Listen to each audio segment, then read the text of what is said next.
Ministros do TCU concluíram que não houve irregularidades nem desvio de finalidade no uso de recursos públicos. As representações questionavam a presença de Janja em agendas oficiais no exterior e apontavam supostas violações aos princípios da legalidade, da economicidade e da moralidade administrativa. O tribunal, porém, considerou as acusações improcedentes e encerrou os processos. Alemão, nós estamos aqui falando da Janja e nós vamos agora falar de uma entrevista que a Janja, absolvida pelo TCU, deu. Ela que falou que ser chamada de gastona era misoginia, já foi absolvida aí pelo TCU. E a Janja, voltamos para a Smart TV, continuamos, porque nem saímos do YouTube, a Janja, ela ganhou pontos esses dias. Ganhou pontos entre pessoas que são da oposição ao governo Lula. Mulheres da direita viram com bons olhos a fala de Janja ao se solidarizar com as cajazeiras. Michele, Damares e Celina Leão. Tá? Quando a Janja falou na entrevista ao UOL que a defesa das mulheres deve ser feita independentemente do capital lógico. Fuck you, Elon Musk. Deputadas e senadoras da direita afirmaram sob reserva, ou seja, no anonimato, na moita, que o discurso de Janja mostrou que é preciso baixar a guarda em alguns momentos e viram a fala da primeira-dama como uma sinalização de respeito. Em meio ao fogo cruzado no campo da direita, integrantes do PL deram apelidos aos críticos mais ferrenhos de Michele nas redes sociais. Os chihuahuas. É assim que têm sido chamados reservadamente Paulo Figueiredo, Alan dos Santos, Oswaldo Eustáquio e Kim Paim, que não economizam críticas a Michele na esfera virtual. O apelido se deve às características da raça do cão, oriunda do México. Os chihuahuas são pequenos e têm o corpo compacto, mas são agitados e latem demais. Um integrante do PL disse a Malu Gaspar de O Globo que eles são barulhentos, tiram você do sério, mas são pequenos em estatura e só servem para encher o saco. É uma tropa canina, um pelotão de chihuahuas. É isso aí, olha. Aí vocês vêm querer que a imprensa não faça crítica?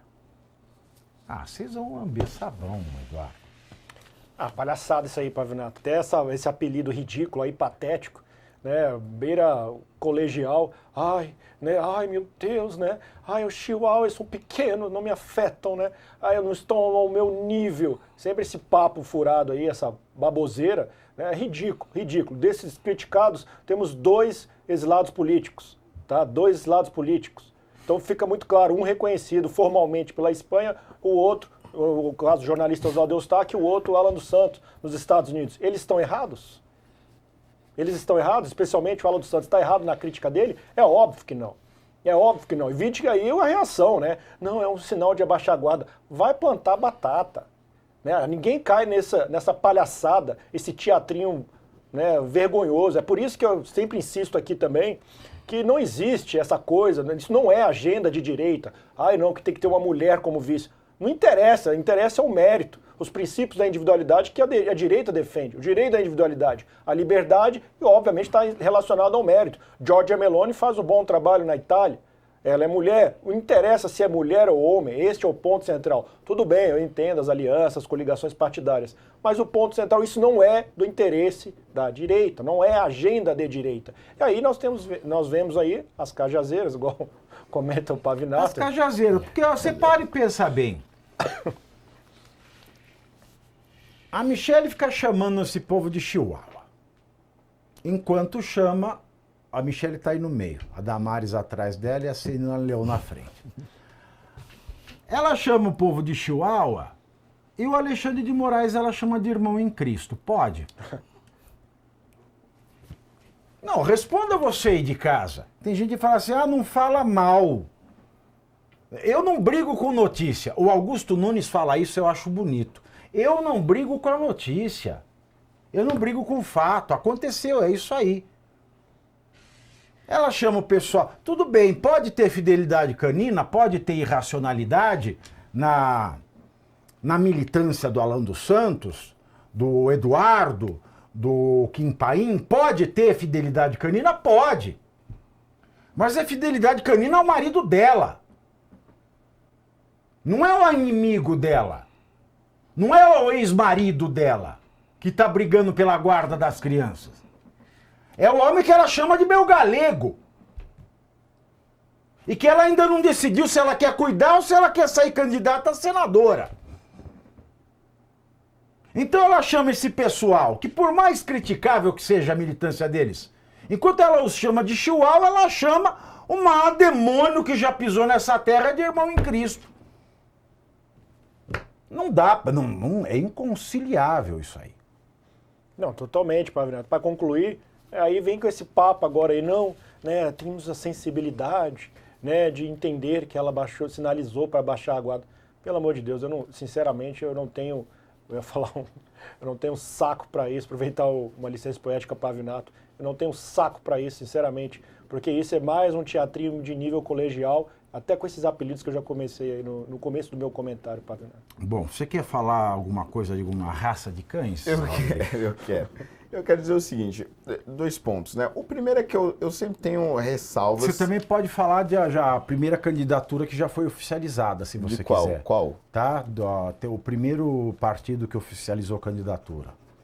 Qual? Omissão. Essa aí eu dispenso. Essa aí eu dispenso comentar. Mas primeiro eu queria dizer que eu tenho muita ressalva quando as declarações são dadas sob reserva, sabe? Porque tem sempre questão, quem foi a fonte é direta, não é direta, é indireta. Eu sempre tenho muita ressalva ao tratar esse tipo de notícia. Dito isso, eu acho importante um ponto aqui que o doutor levantou, que é o seguinte.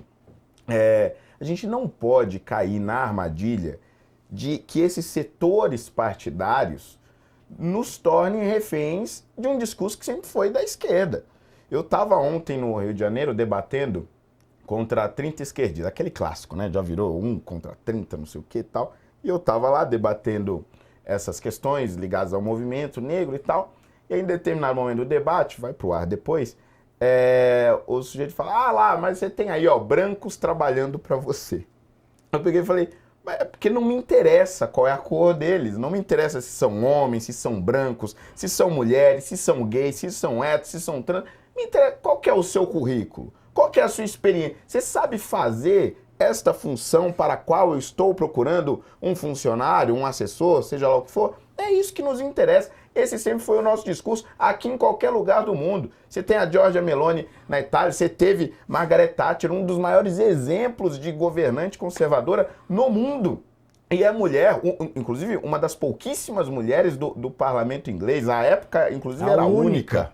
Exatamente. Então, assim... A primeira e única. Primeira e única, da época, né?